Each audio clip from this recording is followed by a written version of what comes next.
Yo, still Bills, what's the deal? Still, man, y'all know the goal. Y'all know the script, man. Just drop my baby off at daycare and I'm heading to the plantation, man. Yo, kids are dope, dude. Like, the innocence of children it's really a beautiful thing, man. Every time I walk in there, the kid, my daughter goes to school with all the, the Latino kids. It's a Latino daycare. All the teachers there speak Spanish and everything.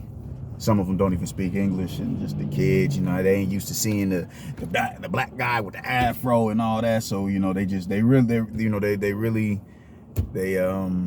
they gravitate towards me a lot. What's your name? My name is this. My name it's real dope, man. Kids are just beautiful beings, man. I love them, man. But peep game, man, we got to talk about something. We got two big fights coming up this weekend, man. Golovkin and Murata coming on at 3:30 a.m. And then we got Ryan Garcia later on in the evening, man. So we're going to talk about the first fight first.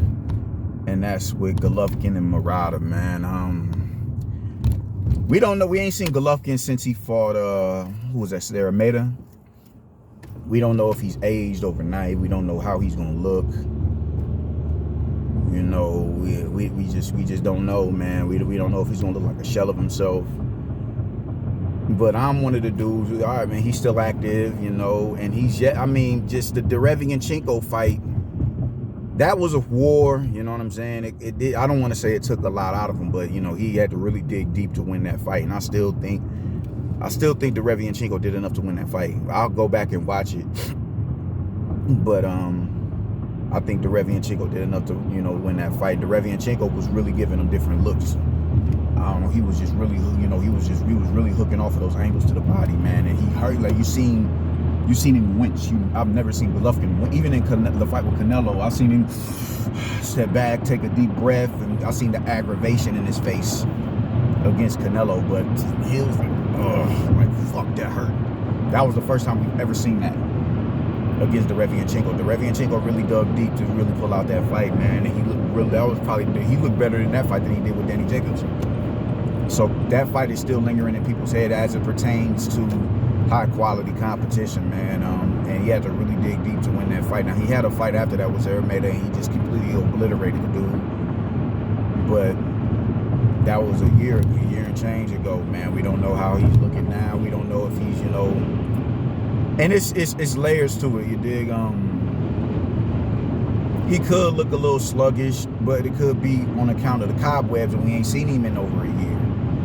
It could very much so be that. So I don't want to just jump out the window and say he's shot, and like how Manny Pacquiao looked against Ugas, you dig? Like that was a Manny Pacquiao who was like, yeah, he's a bit past it. He's a bit past it. He's long past it, and that's all right. That happens. It's Father Time. He's undefeated, but people are just really, they just keep banking on the fact that, oh man, he's 40 years old, he's 40, yada, yada, yada. I mean, he is. We can't disregard that, but in retrospect, we have to remember that we've had B-Hop, we had Manny, we had George Foreman, we have Donaire, you know what I'm saying? We've had a plethora of champions. Juan Manuel Marquez, we've had a plethora of champions that fought into the later stages of, until they middle age, and they had success. George Foreman is still the oldest heavyweight. I think the oldest man to capture a strap, or is it the oldest heavyweight? I think B-Hop was older. Either way, those are two great examples of what people can redefine age, you dig, and just really break beyond the parameters of age and attrition. I mean, look at what LeBron James and Tom Brady is doing in their respective sports. So it can happen. So I'm gonna stay until he shows me that he's a shot fighter. I'm gonna stay within that. I'm gonna put him in the realms, just not career wise, but just redefining Father Time. I'll put him in that light until I see otherwise, man. And then when you got Ryota Murata, you got a dude who hasn't fought in 2 years. His last fight was with Rob Brandt. He beat the fuck out that nigga, man. Like, he crashed that nigga 2 rounds, man. But a 2-year layoff, is just not something that you want to come back. I think He's probably thinking, you know, man, Golovkin probably a little sweet now. He older. He got 4 years on me. Oh, yeah. Let's go unify. You know what I'm saying? So that's what it is with Murata. Now, what I saw with Murata,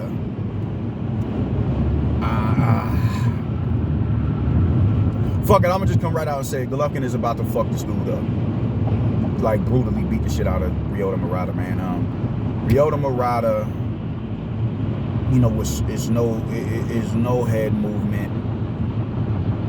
It's no operating behind the jab. It's not even really I didn't see really the best balance on him, you dig? Like, he was losing his footing in there with Rob Brandt. When Rob Brandt started opening up with combinations. Now, he came out the gate with combinations. He came out real active. He came out, you know, letting his hands go, and that troubled him. Like, unless I'm tripping, I saw his eye, you know, somewhat just slightly, you know, just slightly puffing up. He was, you know, his face was red and all that, man. I'm like, man, you know, I'm watching this dude, and I'm like, yo, Golovkin is about to hurt this man. One thing that I noticed, man, you know, it's not a calculated, you know, assault, offensive assault. It's not. He's not setting up shots. Okay, he's not setting up shots. He's not. There's no jab. It's not a plethora of punches, you know, like a punch selection or nothing like that. It's not really combination punching unless he gets you hurt, just like, you know, just. That's ordinary mode with any other boxer. The minute when they get you hurt, all right, now they going in for the kill. All right, cool. But he's lethargic on his feet. Is just. Whew. One thing that I did notice though, that really has me like, oh, this is gonna end early. He opens up entirely too wide on his punches. Like, it's a gaping hole. Wide. It's a gape for how wide that motherfucker open up, bro. And that's just not something you can get away with Golovkin, man. Golovkin isn't a prolific counterpuncher at all. He's calculated enough to punish you for that, and his timing. He's gonna catch you opening up, and he's gonna punish him for that. He's gonna punish him for that badly. Devastatingly, he's going to punish him for that, and that right there is going to be the downfall of Ryota Murata. He's going to open up entirely too wide. This is how I see it. It could go, you know, this is just my personal analysis and anecdotes. He's going to open up too wide, and he's going to get hurt, and he's going to get ended. Outline in chalk, and we on to Canelo. Me personally, I've seen people say they hope Murata wins, so we don't got to get the Golovkin and Canelo trilogy. If Golovkin I don't want to see it, but it's here, so we ain't got no other choice but to deal with it. If Golovkin can look anything like his former self, all right, cool. Just make it an entertaining fight. So if not, it is what it is, man. So, but I personally would like to see Canelo, if Canelo gets through Bivol, move up and deal with, you know, get the winner of Better Beef and Joe Smith Jr. But we got to get through this Golovkin shit, we got to get through this Bivol fight first. So, all in all, man, like I said, Golovkin is about to outline these dudes' gloves and chalk, man, in brutal fashion. There's not even really much to break down, man. Golovkin he's too calculated to even at an accelerated age. It's just too many deficiencies in Ryota Murata that the IQ of Golovkin is just going to completely, you know, dominate, and it's going to be problematic, man. There's nothing that Ryota Murata can do with Gennady Golovkin. It's nothing.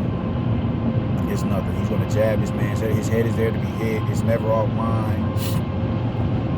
He walks around in that high guard, but the guard still gets pierced. He's splitting the guard. Rob Brandt was doing that, and he was doing it with, I think he was, he's faster than Golovkin, yeah, but he's not.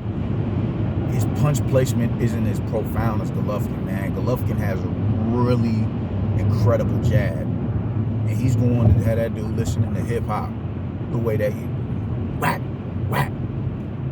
That's how hard he's. Oh my, it's gonna be bad.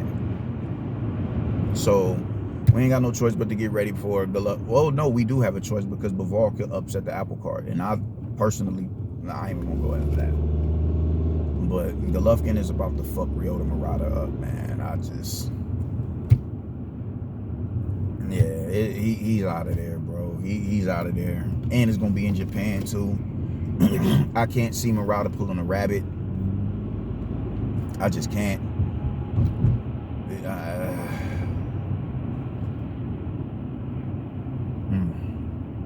Nah, son. Nah, but who knows? It could happen. It could happen. I just personally don't see it happening, man. He's, the body shots are gonna be there. He's a pressure come forward fighter, so they're gonna meet in the middle of the ring. The difference is not gonna be in the phone booth. He doesn't have a really good sense of distancing, man. He does, when he get, he'll overshoot a shot and get in and smother his work. Golovkin don't have them problems. The minute he feels the power of Gennady Golovkin, he's going to go on the retreat. He's going to go on the retreat. He's going to find himself on the road, and Golovkin is just going to have his way with this dude. And I'm not expecting it to go past 6. I'm thinking 6 may even be too long. If this fight goes past 6, I'm gonna be like, yo, Golovkin, what are you doing? Either Golovkin is past it, or Ryota Murata he's just like that. But I don't think he like that. I honestly don't. He like that. He a champion. So, it's no shade I'm throwing at him. But when I mean like that to where you can thwart the likes of a Golovkin and have that man packing up like how Canelo did, because Canelo was like that. Murata ain't none of them dudes. Murata ain't none of them dudes, man. He's not. He's not. But I mean, if he beats Golovkin, you dig, that leaves room for Johnny Beck to come through. You dig? I'm anxious to see how far he can go in the sport. That's a bad motherfucker right there. You know what I'm saying? That's a bad motherfucker. I'm anxious to see how far he can go in the sport, man. And you all right, cool, you crashed my country, man. I need that get back. I need that drama, man. I need that drama. So, that can line up a fight between Yanni Beck and,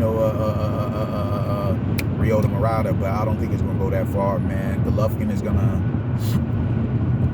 after Canelo retires, if Canelo gets past Bivol and he gets past Ryota Murata, he's gonna ride off into the sunset. That man is financially set for the rest of his days. He don't need to fight no more. But yeah, that's how I'm feeling about it, man. This is about to be a flawless victory from Gennady Golovkin.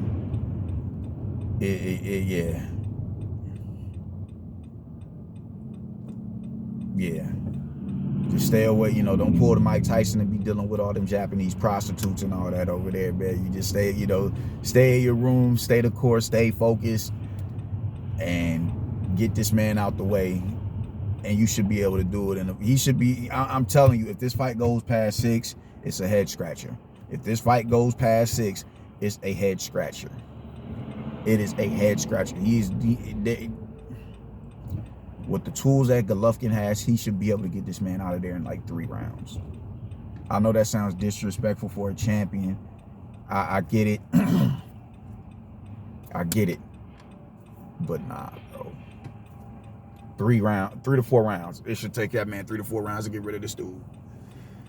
And if it goes past 6, it's a head scratcher. So that's how I feel about Golovkin by early brutal knockout, body shot, uppercut.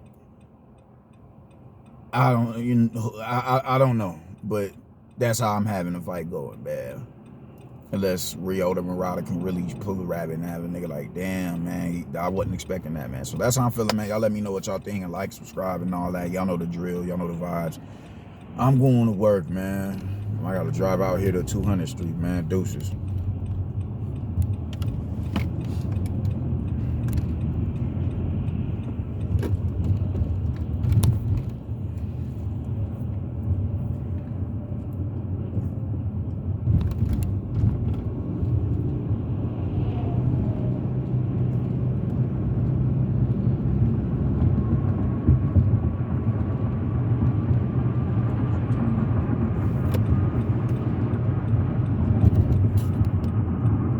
Oh shit! I thought I stopped.